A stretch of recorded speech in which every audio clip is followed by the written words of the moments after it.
സക്കാത്ത് വാങ്ങുന്ന ആൾ എല്ലാ കാലത്തും സക്കാത്ത് വാങ്ങേണ്ടി വരും. അതിൻ്റെ കാരണം സക്കാത്ത് കിട്ടണം എന്നവൻ ആഗ്രഹിക്കും എന്നുള്ളതാണ്. നിങ്ങൾക്ക് മനസ്സിലാകുന്നുണ്ടോയെന്ന് അറിയില്ല. ഞാൻ സ്ഥിരം പറഞ്ഞൊരു ഉദാഹരണം പറയാം. 27,000 സാധാരണ സക്കാത്ത് കൊടുക്കലും വാങ്ങലും. 25,000 സക്കാത്ത് ഉണ്ട്, ഒരു സക്കാത്തൊന്നും ഇല്ല കേട്ടോ. എന്നാലും നമ്മൾ സാധാരണ സക്കാത്തുകളൊക്കെ കൊടുക്കലും വാങ്ങലൊക്കെ 25,000. അപ്പോൾ ഒരു 27,000 ഇങ്ങനെ സക്കാത്ത് പിരിക്കാൻ വേണ്ടി പോയിട്ട് കുറച്ച് പൈസ ഒക്കെ കിട്ടി. എന്നിട്ട് ഇങ്ങനെ ബാത്റൂമിൽ കടന്നു കണ്ട് വാതിലൊക്കെ കുറ്റിയിട്ട് ഇങ്ങനെ എണ്ണി നോക്കി എത്ര ഉണ്ട് എന്ന്. അപ്പോൾ വളരെ കുറവാണ്. അങ്ങനെ ആ പൈസ ഇങ്ങനെ കീശയ്ക്ക് വെക്കുമ്പോൾ മനസ്സുകൊണ്ട് വിചാരിച്ചു, പടച്ചോനെ ഇക്കൊല്ലത്തെ 25,000 കൊറോണ നക്കി റബ്ബേ, അടുത്ത കൊല്ലത്തെ 25,000 കുറച്ച് തോനെ തരണേ അള്ളാന്ന് ആഗ്രഹിക്കും. ഈ ആഗ്രഹത്തിൻ്റെ പിന്നിലൊരു രഹസ്യം കിടപ്പുണ്ട്. അടുത്ത കൊല്ലത്തെ 25,000 ഇന്നെ തെണ്ടിയാക്കണേ എന്ന് പറയാതെ അവൻ ആഗ്രഹിക്കുന്നു എന്ന രഹസ്യം. ദരിദ്രനായി തുടരുന്നതിൻ്റെ പിന്നിൽ ദാരിദ്ര്യത്തെ അവൻ ആഗ്രഹിക്കുന്നുണ്ട് എന്ന രഹസ്യമുണ്ട്. ഇങ്ങനെ കുറേ രഹസ്യങ്ങളുണ്ട്. രോഗിയായി തുടരുന്നതിൻ്റെ പിന്നിൽ, രോഗിയായി തുടരുന്നതിൽ അവൻ അഭിമാനം കണ്ടെത്തുന്നു എന്ന രഹസ്യമുണ്ടെന്നാണ്. അസുഖമുള്ള ആള് എന്നും അസുഖമുള്ള ആളായി തുടരും. അതിൻ്റെ പിന്നിൽ അസുഖത്തിൽ അഭിമാനം കാണുന്നു എന്നൊരു രഹസ്യമുണ്ട്. നിങ്ങൾ നോക്കണില്ലല്ലോ അങ്ങോട്ട്. ഒരു 4 ദിവസം, ഒരു 8 ദിവസം ആശുപത്രി കടന്നു എന്ന് വിചാരിക്കുക. ചടിയൊരു ആശുപത്രിയിൽ, ഇവിടുത്തെ വലിയ ആശുപത്രി ഇപ്പോൾ ഏതാ വലിയ ആശുപത്രി? കിംസ്. ഒരു 4 ദിവസം കിംസ് ആശുപത്രിയിൽ കടന്നാലേ അവിടുന്ന് ഡിസ്ചാർജ് ചെയ്ത് വന്നാൽ പിറ്റേന്ന് രാവിലെ എത്ര വയ്യെങ്കിലും ഒന്ന് പീടിക്ക് ചായ കുടിക്കാൻ വേണ്ടി പോകും. അതെന്തിനാ? ഞാൻ 4 ദിവസം കിംസിലായിരുന്നു എന്ന് പറയാൻ തന്നെ. രോഗിയായി തുടരുന്നതിൻ്റെ പിന്നിൽ രോഗം എന്നതിൽ അവൻ അഭിമാനിക്കുന്നുണ്ട് എന്ന രഹസ്യമുണ്ട്. സത്യത്തിൽ രോഗം മറച്ചു വെക്കേണ്ട കാര്യമാണ്. ഡോക്ടറോട് പറയാം, അത്യാവശ്യമായ ആരെങ്കിലും അറിയിക്കണമെങ്കിൽ അറിയിക്കാം എന്നുള്ളതല്ലാതെ രോഗം പറഞ്ഞെടുക്കേണ്ട ഒരു കാര്യമല്ലല്ലോ. ഒരു കാൽമുട്ട് വേദന ഉണ്ടെങ്കിൽ കണ്ടോരോടൊക്കെ പറയും കാൽമുട്ട് വേദന. ഓൻ്റെ വിചാരം കാൽമുട്ട് വേദന ഉണ്ട് എന്ന് പറഞ്ഞാലേ അടുത്ത കല്യാണ നിശ്ചയത്തിന് വിളിക്കുള്ളൂ എന്നാണ്. അങ്ങനെ ഒരു നിബന്ധനയൊന്നും ഇല്ലല്ലോ. കല്യാണ നിശ്ചയത്തിന് മുട്ടുവേദന ആണെന്ന് എവിടെ നിബന്ധന? അങ്ങനെ സംഗതി ഇല്ലല്ലോ. നമ്മൾ അങ്ങനെയൊക്കെ വിചാരിക്കണത്. ഒരു നിക്കാഹിൻ്റെ അല്ലെങ്കിൽ ഒരു കല്യാണത്തിൻ്റെ സാഹസിലൊക്കെ കൂടിയാലേ ഒരു മധുരമില്ലാത്ത ചായ കൊണ്ടുവരികയെന്ന് പറയുമ്പോൾ വല്ല യൂണിവേഴ്സിറ്റിയിൽ നിന്ന് കിട്ടിയ സർട്ടിഫിക്കറ്റാന്ന് തോന്നും പറഞ്ഞു കേട്ടാൽ. രോഗിയായി തുടരുന്നതിൻ്റെ പിന്നിൽ രോഗത്തിൽ അഭിമാനം കാണുന്നു എന്നൊരു രഹസ്യമുണ്ട്. മധുരമില്ലാത്ത ചായയാണ് വേണ്ടത് വെച്ചാൽ ആ ചായ കൊടുക്കുന്ന ആളെ മെല്ലെ സ്വകാര്യത്തിൽ വിളിച്ചിട്ട് ചെവി പറയാം, പിന്നെ ഒരു മധുരമില്ലാത്തത് തന്നതാണ്. അതിങ്ങനെ പരസ്യപ്പെടുത്തേണ്ട ഒരു കാര്യമല്ലല്ലോ ശരിക്ക്. അസുഖം പരസ്യപ്പെടുത്താൻ പാടില്ല. കാരണം അസുഖം പരസ്യപ്പെടുത്തുക എന്നത് അതിൽ അവൻ, നമ്മളെപ്പോൾ വീട്ടിലേക്ക് എന്നാലും പെണ്ണുങ്ങൾ പറയും ദീ കൂടിയൊരു വേദന, ദീ കൂടിയൊരു വേദന. എന്താ സംഭവം? അവർക്ക് വേദന ഉണ്ടെങ്കിലേ ഒരു റാഹത്തുള്ളൂ. അതന്നെ കാരണം. അതിൻ്റെ സംഗതി വേദന ഇല്ലാതിരിക്കണമെങ്കിൽ ആ വേദനയിൽ ഒരു വിഷമം വേണ്ടേ? വേദനയിൽ അഭിമാനം കാണുന്നു. 8 ദിവസം പനിച്ചിട്ട് ഇങ്ങോട്ടെ എന്ന് പറയുമ്പോൾ എന്തോ ഒരു അഭിമാനത്തോടുകൂടെ പറഞ്ഞ അറിയാവും. ഇതെങ്ങനെ മാറുക? ഇതാണ് സംഗതി. ഞാൻ വെച്ചുത്തിയാണ് വീണിട്ടേ കാലുകെട്ട് കേടന്നിട്ടേ എന്നൊക്കെ പറയുമ്പോൾ വിചാരിക്കും ഇത് കുവൈത്ത് പോയി വന്നതാണ് എന്ന്. അതാണ് സംഗതി. അപ്പം അങ്ങനെ ദരിദ്രനായി തുടരുന്നതിൻ്റെ പിന്നിൽ ദാരിദ്ര്യത്തെ ആഗ്രഹിക്കുന്നുണ്ട് എന്ന രഹസ്യമുണ്ട്. നിങ്ങൾക്ക് മനസ്സിലായില്ലെങ്കിൽ BPL കാർഡിന് അപേക്ഷ കൊടുക്കുന്നിടത്ത് പോയി നോക്കിയാൽ കാണാൻ പറ്റും. ദരിദ്രനായി തുടരുന്നതിൻ്റെ പിന്നിൽ അവൻ അറിഞ്ഞോ അറിയാതെയോ ദാരിദ്ര്യത്തെ ആഗ്രഹിക്കുന്നുണ്ട്. നിങ്ങൾക്ക് മനസ്സിലാണെങ്കിലല്ലേ പഠിച്ചനെ?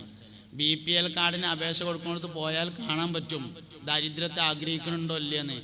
ഒരാളെ നമ്മോട് പറയാണ്, ഒരു അപേക്ഷ തരികയാണെങ്കിൽ എന്നെ മുതലാളിമാരെ ലിസ്റ്റിൽ പ്രഖ്യാപിച്ച് തരാമെന്ന് പറഞ്ഞാൽ കൊടുത്തു നോക്കാം നമുക്കൊരു അപേക്ഷ. കാരണം അതല്ല വേണ്ടത്. ദാരിദ്ര്യന്മാരുടെ പേരിൽ എന്നെ ഉൾപ്പെടുത്തി തരാമെന്ന് പറഞ്ഞിട്ട് എന്തിനാ അപേക്ഷ കൊടുക്കേണ്ട ആവശ്യം? അതിനല്ലല്ലോ. ഓൻ എല്ലാ കാലത്തും ദരിദ്രനായി തുടരും. അതിൻ്റെ രഹസ്യമാണ്. കാരണം അവൻ്റെ ഉള്ളിൽ അറിയാതെ ഒരു ആഗ്രഹം കിടപ്പുണ്ട്. ഞാൻ ഇങ്ങനെ തെണ്ടി നടന്നാൽ മതി എന്നുള്ള ഒരു രഹസ്യം കിടപ്പുണ്ട്. അത് വളരെ പ്രധാനപ്പെട്ട കാര്യമാണ്. അതുകൊണ്ട് ആഗ്രഹത്തിനനുസരിച്ചാണ് സംഗതി ഉണ്ടാകുക എന്നാണ് ഞാൻ പറഞ്ഞുകൊണ്ടിരിക്കുന്നത്. മക്കളിൽ ബറക്കത്തുണ്ടാവണമെങ്കിൽ ഒന്ന് ആഗ്രഹം ക്ലിയർ ആയിരിക്കണം. എന്തിനാണ് കുട്ടികൾ? അപ്പോൾ വയസ്സാവുമ്പോൾ നോക്കാനല്ല, അതിനൊന്നും വേണ്ട. ചെറുപ്പത്തിൽ നമ്മളെ നോക്കിയാൽ അള്ളാഹു തആലക്ക് വയസ്സാവുമ്പോൾ നോക്കാൻ ഒരു പ്രയാസവും ഇല്ല. എന്നാൽ പിന്നെ അടങ്ങാറുള്ളത് കുട്ടിയായപ്പോൾ നോക്കാനാണ്. വയസ്സാകുമ്പോൾ നോക്കാൻ എന്തടങ്ങാറുള്ളത്? ഒരടങ്ങാറും ഇല്ലല്ലോ. കുട്ടിയായിരിക്കുമ്പോൾ നമ്മൾ ആരും നോക്കിയിട്ടില്ല, അത് തന്നെ നോക്കിയിട്ടുള്ളൂ. ആരാരും നോക്കിയത്? നമ്മുടെ ഉമ്മയുടെ ഗർഭപാത്രത്തിൽ നിന്ന് നമ്മൾ പുറത്തേക്ക് വന്നത് സ്വന്തം ചുമല് കൊണ്ട് ഗർഭപാത്രത്തിന്റെ ഭിത്തികൾ ഇങ്ങനെ തള്ളിയിട്ട് അതിൻ്റെ ഉള്ളിൽ കൂടെ തലട്ടിട്ടാ വന്നത്. ആരും ഉണ്ടായിട്ടില്ല, അള്ളാഹു മാത്രം, ആരുമില്ല അങ്ങനെ വന്നിട്ടുള്ളത്.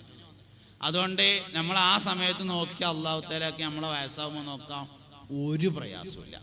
അതുകൊണ്ട് വയസ്സാകുമ്പോൾ നോക്കാൻ കുട്ടികളൊന്നും വേണ്ട. കീശയിൽ പൈസ ഉണ്ടെങ്കിൽ ഒരു നഴ്സിനെ വെച്ചാൽ മക്കൾ നോക്കണേനേക്കാൾ ഉഷാറായിട്ട് നോക്കും. കീശയെ കായുണ്ടെങ്കിലേ ഒരു നഴ്സിനെ വെച്ചാൽ മതി. കുട്ടികളെ നോട്ടം എങ്ങനെയാണെന്ന് അറിയെങ്കിൽ മക്കൾ നോക്കുക എന്നൊക്കെ പറഞ്ഞാൽ ആശുപത്രിയിൽ കിടന്നാൽ 3 ദിവസം തിരക്കേടുണ്ടാവില്ല. 4ാമത്തെ ദിവസം ഫോൺ എടുത്തിട്ട് മെല്ലെ ലേശം മറവുക്ക് പോയി നിന്നിട്ട് പെങ്ങളോടക്ക് വിളിക്കും, കുഞ്ഞാളെ വാപ്പുട്ടിക്ക് ഒഴിവുണ്ടോ, വാപ്പാൻ്റെ അടുത്തൊന്ന് വന്ന് നിൽക്കാൻ. എത്രേച്ചിട്ടാപ്പം ഞാൻ ഇവിടെ നിൽക്കണത് എന്ന് ചോദിക്കണതിന് കേൾക്കേണ്ടി വരും. അപ്പം അതൊക്കെ അതിൻ്റെ ഒരു രഹസ്യങ്ങളാണ്. അതുകൊണ്ട് അതിനൊന്നും മക്കൾ വേണ്ട. ശരിക്കും മക്കൾ ഒരു മനുഷ്യനെ നോക്കി എപ്പോഴാച്ചാൽ തവക്കുലുണ്ടെങ്കിലാണ്. തവക്കുലില്ലാത്തവനെ ആരും നോക്കൂല, മക്കളും നോക്കൂല, ആരും നോക്കൂല. മുത്തവക്കിലായ മനുഷ്യനെയാണ് ലോകത്തെല്ലാവരും നോക്കിക്കൊണ്ടിരിക്കുന്നത്.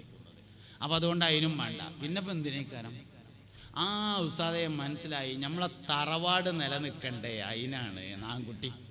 തറവാട്ടിൻ്റെ ആ പേര് ഏത്? വടക്കേതിൽ, തെക്കേതിൽ, മേലേതിൽ, കിഴക്കേതിൽ, താഴത്തേതിൽ, നടുവിൽ എന്നൊക്കെ പറഞ്ഞ തറവാടുണ്ടല്ലോ. അത് നിലനിൽക്കാൻ, അത് നിലനിന്നില്ലെങ്കിൽ എന്ത് ചേമ്പാ വരാനുള്ളത്? മേലേതിലായില്ല നിൽക്കുക, താഴത്തേതിലായി എന്നെന്തൊക്കെ, നടുവിലായി എന്നപ്പം എന്താ കുഴപ്പം, ബാക്കിലായി എന്നപ്പം എന്താ പ്രശ്നം, പടിഞ്ഞാറേതിലായി എന്നപ്പം എന്താ കുഴപ്പം, കിഴക്കേതിലായി എന്നപ്പം എന്താ പ്രശ്നം? തരക്കടില്ല. ആദം വല്ലിപ്പാൻ്റെ തറവാടാണെങ്കിൽ അതിനിപ്പോൾ നിലനിർത്താൻ വേണ്ടി അമ്മക്കുട്ടി ഉണ്ടാണെന്നില്ല, ആർക്കെങ്കിലും ഉണ്ടായാലും മതി. ആദം വല്ലിപ്പാൻ്റെ തറവാട് നിലനിൽക്കും. പറഞ്ഞ കേട്ടോ അങ്ങനെയൊക്കെ തോന്നുക നമുക്ക്. അതൊക്കെ നിന്നാൽ നല്ല തന്നെയാണെന്നേ ഉള്ളൂ, അല്ലാതെ അതൊന്നും ഇപ്പോൾ നിൽക്കാൻ വേണ്ടി കുട്ടിയൊന്നും വേണ്ട. പിന്നെന്തിനാ കുട്ടി? ലക്ഷ്യം കറക്റ്റാണെങ്കിലേ ബറക്കത്തുണ്ടാവുള്ളൂ എന്നാണ് പറഞ്ഞുകൊണ്ടിരിക്കുന്ന ആശയം. ഏത് വിഷയമാണെങ്കിലും അങ്ങനെ തന്നെയാണ്. ഇപ്പോൾ ഇവിടെ സ്വാഗതം പറഞ്ഞവ പറഞ്ഞു, നമ്മളെ ഈ സ്ഥാപനം വലിയ ബറക്കത്തുള്ള സ്ഥാപനമാണ്, ഇവിടേക്ക് ആവശ്യമായ ഭക്ഷണ സാധനങ്ങളും മറ്റൊക്കെ വന്നുകൊണ്ടിരിക്കുന്നു എന്ന് പറഞ്ഞു. എന്താ ബറക്കത്ത്? ലക്ഷ്യം കറക്റ്റാണോ ബറക്കത്തുണ്ടായിരിക്കും.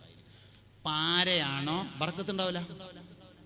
എത്ര വലിയ കാര്യമാണെങ്കിലും ശരി, എത്ര പള്ളി കയറ്റാണെങ്കിലും ശരി, ഉണ്ടാക്കുന്നത് പള്ളിയാണ് പറഞ്ഞിട്ട് കാര്യമില്ല.